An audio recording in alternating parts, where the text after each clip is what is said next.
दोस्तों नमस्कार।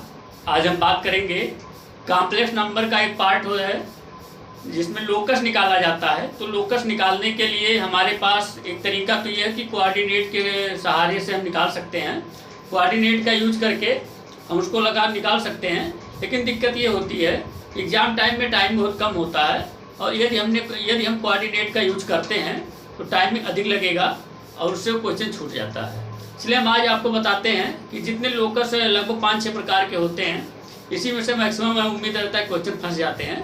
तो उसी पे हम 5-6 टाइप के बारे में बात करेंगे और एक एक करके देखते हैं। देखिएगा, जैसे पहला है वो कॉम्प्लेक्स नंबर का ही है, ये क्वेश्चन बनता है। कॉम्प्लेक्स नंबर जो पहला है, इसमें लिखा है argument of z equal to theta. If ऐसा कुछ है, तो अगर इस रूप में है तो इसका जो लोकस बनेगा वो एक स्ट्रेट लाइन बनेगा। क्या बनेगा? इफ इतना इक्वल टू थीटा, देन हम इसको कह सकते हैं then locus are straight line.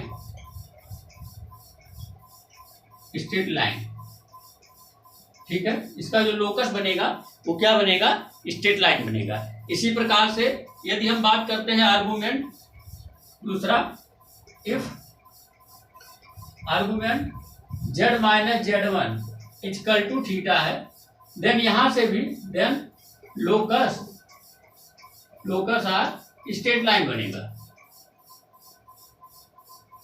Straight line बनेगा, ध्यान दीजिएगा, स्ट्रेट लाइन बनेगा। हमारे कहने का मतलब अगर इस रूप में रहता है argument z equal to theta के रूप में, देन इसका लोकस क्या बनेगा? Straight line. इसको आप डायरेक्ट बता सकते हैं। ऐसे argument z minus z1 equal to theta है, तो यहाँ पे लोकस आर क्या बनेगा? स्ट्रेट लाइन बनेगा। इसका जो एंगल बनेगा, ध्यान दीजिएगा, tan थीटा के रूप में बनेगा। अब देखिए, आर्गुमेंट आपको कॉम्प्लेक्स नंबर में इस बात को आप जान गए हैं कि z equal to x plus i y होता है। जैसे मैंने कहा, तो यहाँ से x प्लस आई वाई यदि इसका आप tan थीटा निकालना चाहें या थीटा इक्वल टू निकालना चाहते हैं तो वहाँ पे क्या निकालते हैं? Theta equal to tan inverse mod y by x। Mod हमने क्यों लगाया? क्योंकि नेगेटिव नहीं एक्सेप्ट करता है। अब यहाँ पे देखिए, अब यहाँ पे यदि आप प्रिंसिपल वैल्यू की बात करते हैं, आर्गुमेंट में प्रिंसिपल वैल्यू ही लिया जाता है। प्रिंसिपल वैल्यू लिया जाता है तो यहाँ पे देखिए थीटा इक्वल टू, यदि आपको थीटा है, ध्यान दीजिएगा, थीटा तो अल्फा इक्वल टू थीटा, ध्यान दीजिएगा, अल्फा इक्वल टू थीटा। और यहाँ पे क्या हो जाता है? पाई माइनस थीटा, यहाँ पे प्लस ही रहता है, और यहाँ क्या हो जाता है? Pi minus theta. और यहाँ पे क्या हो जाता है? थीटा माइनस पाई, और यहाँ पे हो जाता है माइनस पाई माइनस थीटा। ध्यान दीजिएगा, ये फर्स्ट क्वाड्रेंट, ये सेकंड, ये थर्ड, ये फोर्थ। पहले में अल्फाटिव तो वही रह जाएगा, कोई चेंजिंग नहीं होगा। अगर सेकंड में रहता है तो पाई में से इसको सब्ट्रैक्ट कर देते हैं। थर्ड में रहता है तो थीटा वैसे पाई को सब्ट्रैक्ट करते हैं, ध्यान दीजिएगा। और फोर्थ में क्या रहता है? माइनस थीटा रहता है, ये रहता है। इसी प्रकार से ये, लेकिन ये सब काम करने की जरूरत नहीं है वहां पे। आप ध्यान दीजिए, आर्गुमेंट z इक्वल टू यदि थीटा दिया गया तो लोकस आप स्ट्रेट लाइन बताएंगे। यहाँ पे ये argument z minus 1 equal to theta, then locus आप स्ट्रेट लाइन बताएंगे। चलिए आगे हम देखते हैं, आगे क्या है।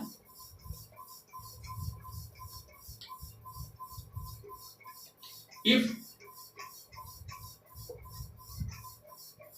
z minus 1, if z minus 1 by z minus 2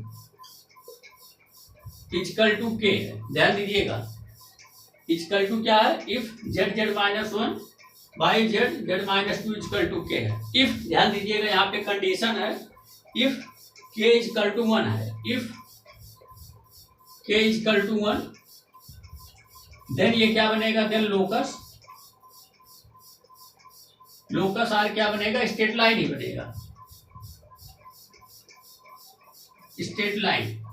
ध्यान दीजिएगा, यदि k इक्वल टू 1 है तो स्ट्रेट लाइन बनेगा। अदरवाइज इफ मतलब k 1 ना, उसके अलावा कुछ भी हो, यदि k नॉट इक्वल टू 1 हो, then locus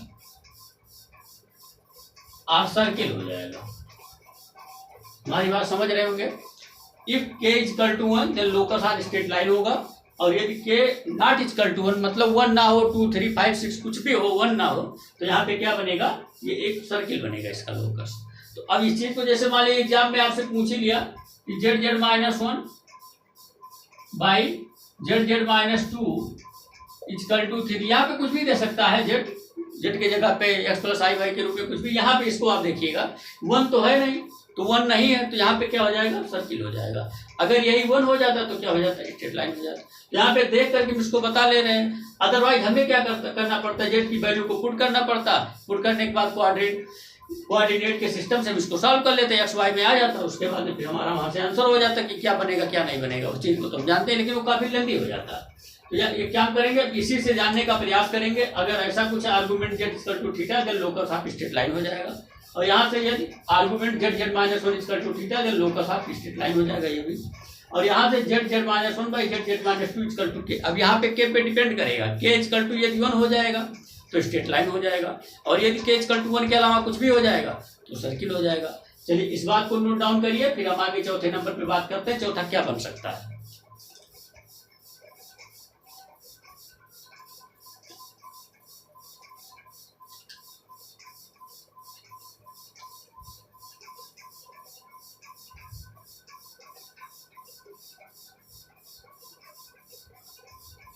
if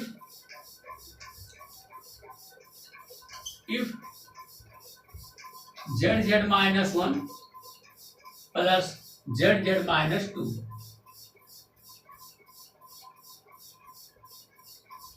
is equal to k, ध्यान दीजिएगा। अब यहां पे क्या होता है, if, ध्यान दीजिएगा, if z1 माइनस z2, इसमें से इसको माइनस करिए और ये लेस देन के आ जाए, देन यहां पे क्या हो जाएगा, एलिप्स हो जाएगा, देन लोकस यार, देन लोकस और क्या हो जाएगा, ellipse. If z1 minus z2 equal to k हो जाएगा, देन लोकस और स्ट्रेट लाइन हो जाएगा, स्ट्रेट लाइन हो जाएगा। इफ, ध्यान दीजिएगा, z1 minus z2 greater than के हो जाएगा, देन यहां से क्या हो जाएगा, इम्पटी हो जाएगा, इम्पटी सेट, इसमें कुछ नहीं होगा, देन क्या हो जाएगा, इम्पटी। हमारी बात समझ रहे होंगे। इस कंडीशन में यदि बनता है, इन दोनों को माइनस करने के बाद, देखिए मार इसलिए लगा दिया क्योंकि नेगेटिव को एक्सेप्ट नहीं करना है, डिस्टेंस निकालना, डिस्टेंस कभी नेगेटिव नहीं होता है। तो यहाँ पे क्या करेंगे, z1 माइनस z2 करेंगे। यदि ये k से छोटा आ जाएगा, मतलब k बड़ा हो जाएगा, तो ये इलिप्स हो जाएगा। यदि k के इक्वल हो जाएगा तो ये स्ट्रेट लाइन हो जाएगा, और यदि k से बड़ा हो जाएगा ये वैल्यू, तो यहाँ पे इम्पटी हो जाएगा। ये हो गया इस तरीके से कंडीशन। ऐसा कुछ रहता तो आप इसको देख करके बता सकते हैं, बिना कोऑर्डिनेट का यूज किए हुए जल्दी देख करके बता सकते हैं। चलिए हम आगे बात करते हैं। इसी में यदि ऐसा है, ध्यान दीजिए, यदि ये माइनस हो गया तो ध्यान दीजिएगा, if z1 minus z2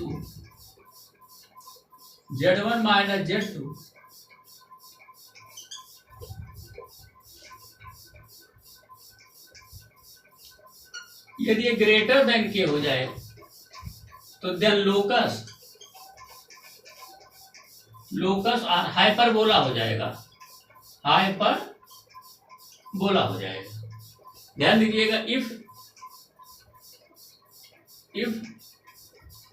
z1 minus z2 equal to k हो जाएगा, then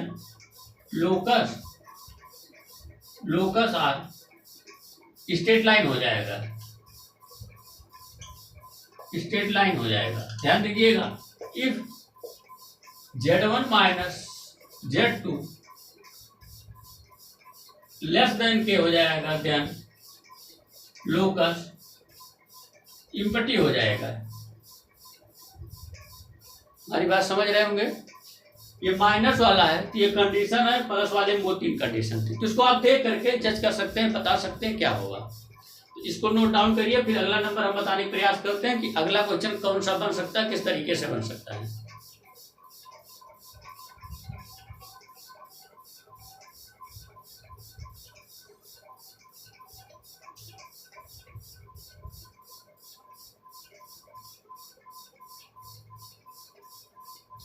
If argument z minus z1 by z minus z2 is equal to plus minus pi by 2 दिया, ध्यान दीजिएगा, ये ऐसा दिया हो, देन लोकस आर सर्किल बनेगा। क्या बनेगा? सर्किल। क्या बनेगा? सर्किल बनेगा। और यदि ऐसा हो, if argument z minus z1 by z minus z2 not equal two plus minus pi by 2, यदि not equal two plus minus pi by 2 है, इसके अलावा कुछ भी हो लेकिन प्लस माइनस पाई बाई 2 ना हो, तो यहाँ पे जो लोकस बनेगा, then locus are section circle. जैसे ये सर्किल है, सर्किल का ये पार्ट बन जाएगा, ये सेक्शन सर्किल, पूरी सर्किल नहीं बनेगा, ये पूरी कंप्लीट सर्किल बनेगी। ये प्लस माइनस पाई बाई 2 है तो ये पूरी कंप्लीट सर्किल बनेगी, और यदि प्लस माइनस पाई बाई 2 नहीं है, इसके अलावा कुछ भी है, तो क्या बनेगा? सेक्शन सर्किल बनेगा। ध्यान दीजिएगा, क्या बनेगा? Section circle. Then locus are section circle. Section circle means एक सर्किल का एक पार्ट बनेगा, उसी को कहते हैं सेक्शन सर्किल। चलिए इसको नोट डाउन करिए। अब हम थोड़ा सा आगे बात करेंगे। जैसे हमने कहा कि अगर कोई कोऑर्डिनेट में आप क्वेश्चन लगाते हैं, जैसे मान लीजिए किसी क्वेश्चन के पहले कोई क्वेश्चन लिखना हो तो आप लिख देते हैं परपेंडिकुलर, लिखना तो लिखते हैं। लेकिन अगर हम कॉम्प्लेक्स नंबर में यदि हम पैरेलल इक्वेशन को लिखना चाहें या परपेंडिकुलर इक्वेशन को लिखना चाहें तो हम कैसे लिखेंगे, उस बात को जानने का प्रयास करते हैं। चलिए ये तो लोकस वाला हो गया, इतने क्वेश्चन बनते हैं लोकस में और इसी में से चांस है फंस जाते हैं। चलिए आगे हम बात करते हैं।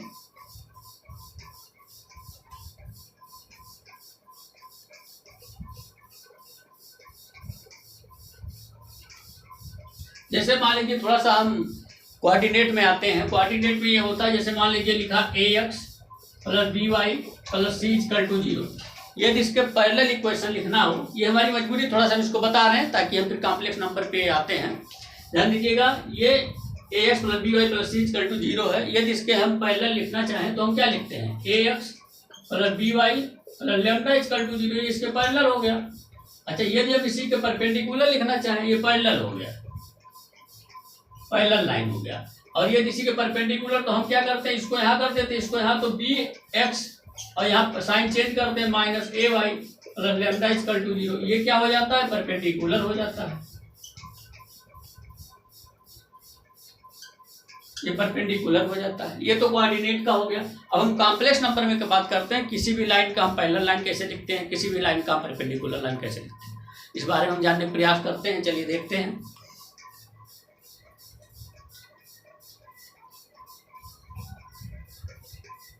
जैसे मान लीजिए लिखा हुआ है a के पावर z, a के power bar z plus a z bar plus b equal to 0।